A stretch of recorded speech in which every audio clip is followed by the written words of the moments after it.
Hey all, Ron here from Military Images Magazine with a new episode of Life on the Civil War Research Trail.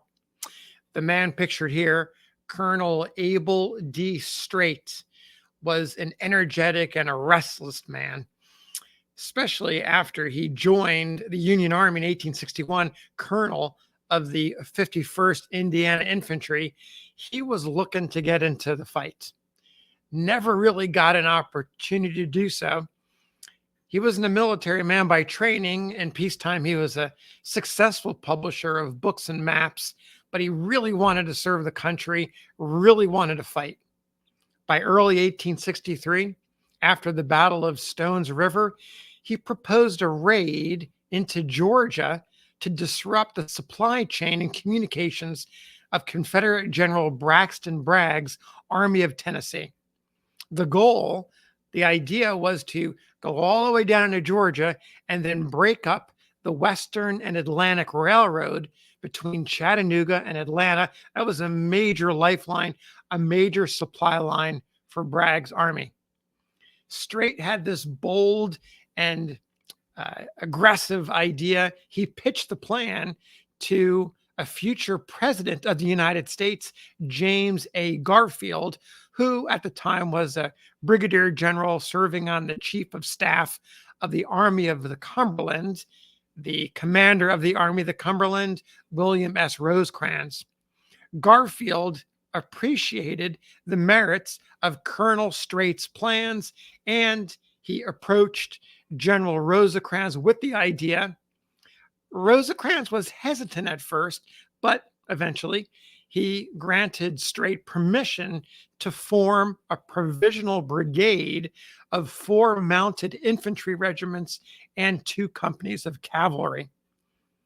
Streight got what he wanted, and he set about vigorously organizing and getting the force, the provisional brigade, ready for action.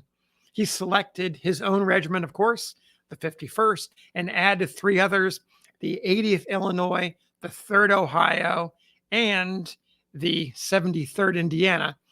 Those 3 regiments, plus the 51st, and 2 companies of the 1st Middle Tennessee Cavalry, which were composed of Union loyal Alabamians, that completed the 1,700-man force.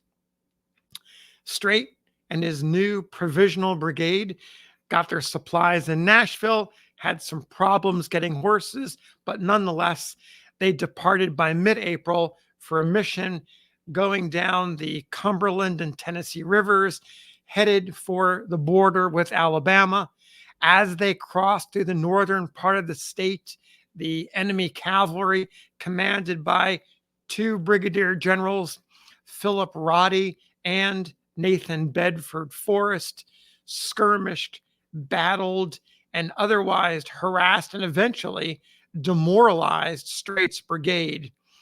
The Union men, although they were as patriotic and loyal as any, were worn down and disoriented, particularly by Forrest's command. He would not let up. He was constantly hitting them, constantly skirmishing with them.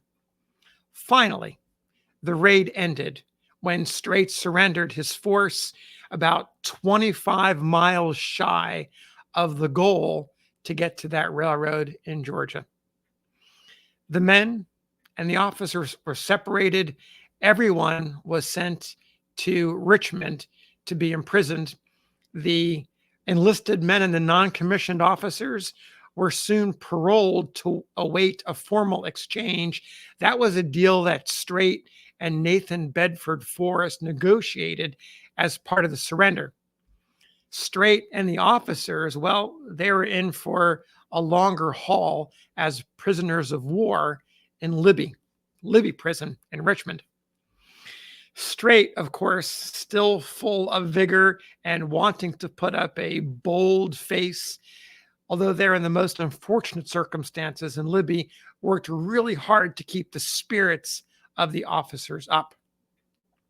In fact, they planned a celebration on July 4th. The plan was to offer a series of toasts and resolutions in support of the Union.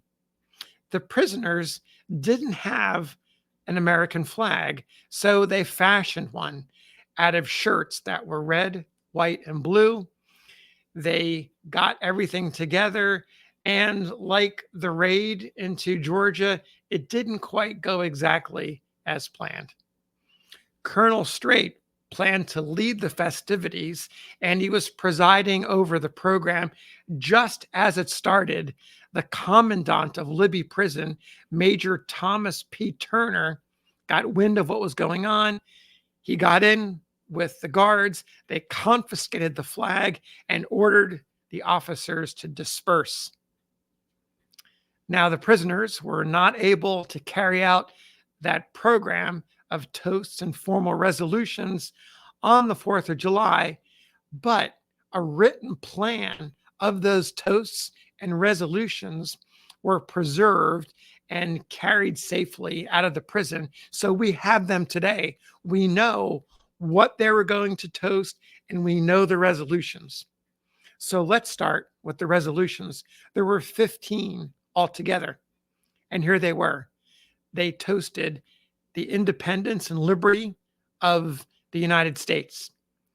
They toasted President Abraham Lincoln, the Union, the Army of the Potomac, the Army of the Cumberland, the Army of the Tennessee, the Army of the Gulf.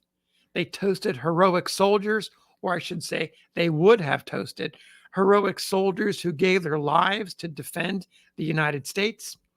They would toast the future of the nation, loyal men of the South, the Northwest, the Midwestern states, New England, immigrant soldiers and immigrants into the United States, and last but not least, the press.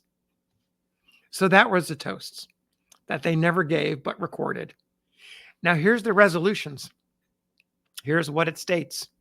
The United States officers in Libby Prison, Richmond, Virginia, 300 in number, embracing representatives from all armies in the field on this anniversary of our national independence, unanimously resolved that the return of this day should inspire every patriot with the spirit of our revolutionary fathers, that our cause, like theirs, is the cause of justice and human nature, and will be crowned with the same glorious success if we bring to it the same unfaltering courage and unselfish devotion.